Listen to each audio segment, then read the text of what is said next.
Bonjour à tous, bienvenue au studio 221 de France Info, à la maison de la radio, où nous avons décidé de réaliser cette France des solutions qui s'adapte et va plus loin pour sa 8e édition. À situation exceptionnelle, événement qu'il est tout autant, suite à cette journée d'initiatives inspirantes que vous avez pu découvrir dans plus de 50 médias aujourd'hui. Nous vous proposons cette soirée d'échange, de réflexion, à vivre ensemble sur nos réseaux sociaux. Donc bienvenue à ceux qui sont déjà connectés. Faites passer le message vraiment autour de vous, à vos proches, on dit des followers maintenant, pour que nous puissions faire bouger les lignes ensemble tout au long de cette soirée. Vous pouvez réagir en direct, nous serons là pour vous répondre, pour ouvrir le débat, pour faire émerger les idées, les réflexions, faire bouger les lignes, pourquoi pas. Réagissez, commentez avec le hashtag #FRSol, réagissez sur Facebook ou sur Twitter. Les médias se mobilisent pour une info qui donne envie d'agir, c'est vraiment le credo de Reporters d'Espoir. Éric Valmire, Catherine Boulet, Christine Cardélian, Sylvia Amicone vont se joindre à moi pour animer cette soirée autour des territoires, de l'industrie, de la solidarité, des accélérateurs de solutions et ce que nous appelons bien sûr le journalisme de solutions. Alors permettez-moi pour commencer avant tout de saluer notre invité fil rouge, notre grand témoin, le philosophe et sociologue Frédéric Lenoir. Bonjour, merci beaucoup d'être avec nous. On est vraiment honorés que vous soyez notre grand témoin. Permettez-moi pour commencer de vous voler une de vos citations, enfin une des citations de votre livre que l'on doit à Gandhi, qui dit « Soyez le changement que vous voulez voir dans le monde ». Nous pouvons tous, Frédéric, être des acteurs de changement. Et oui, ça me paraît très important de rappeler ça parce que beaucoup de gens sont découragés. Ils vous disent le monde va mal, il y a des problèmes partout, on va jamais réussir, le système ne changera pas. Et puis du coup, ça les incite à ne rien faire.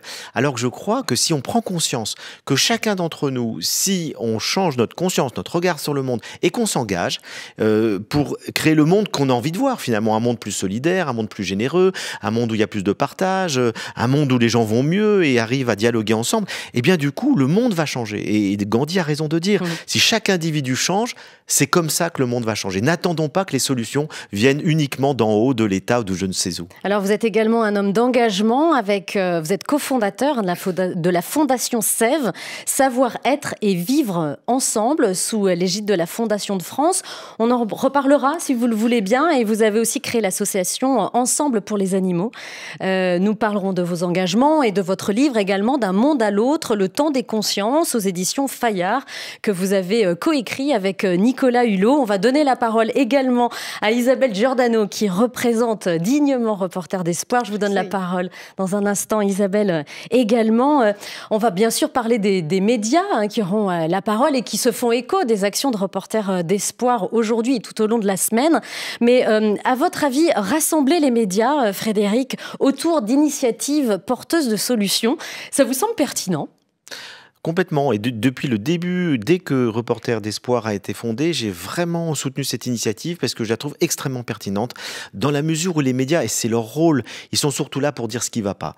Et en fait, si les gens regardent les médias et se disent le monde est le reflet de ce qu'on voit dans les médias, c'est très déprimant. Or, on sait que ce que donnent les médias, c'est le spectacle médiatisé de tout ce qui va mal dans le monde. Or, il y a plein de choses qui vont bien dans le monde et il y a surtout des solutions pour résoudre les problèmes qui sont rarement montrés. Donc, je trouve que cette initiative est extrêmement pertinente et elle peut nous aider à quitter ce côté très anxiogène que beaucoup de gens ressentent, surtout dans les périodes de crise dans lesquelles on est. Isabelle, justement, parlons de ce dispositif et de Reporters d'Espoir, 50 médias partenaires. Vous pouvez nous en dire un petit peu plus, Isabelle ? Alors, je ne vais surtout pas vous lister les 50 partenaires les uns derrière les autres. Je vais surtout vous expliquer l'action de Reporters d'Espoir et pourquoi je la soutiens depuis de longues années.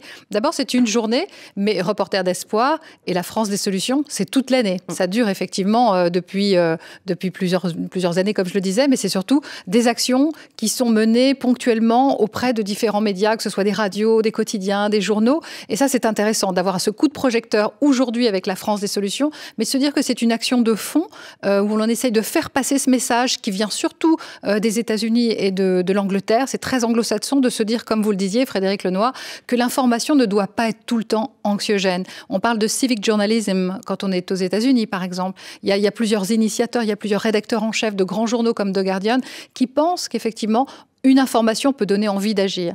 Et c'est vrai que Aujourd'hui, on peut voir dans le Courrier Picard ou dans Nice Matin, dans Ouest France, ou alors en regardant Public Sénat, on peut voir effectivement des exemples de ce qu'est ce journalisme de solution qui reste un peu abstrait dans la tête des gens, mais très très rapidement, j'irai dans votre sens. Moi, je me suis engagée auprès de Reporters d'Espoir pour une raison toute simple, c'est qu'effectivement, je pense que l'information, ça doit surtout donner envie d'agir et de ne pas être résigné.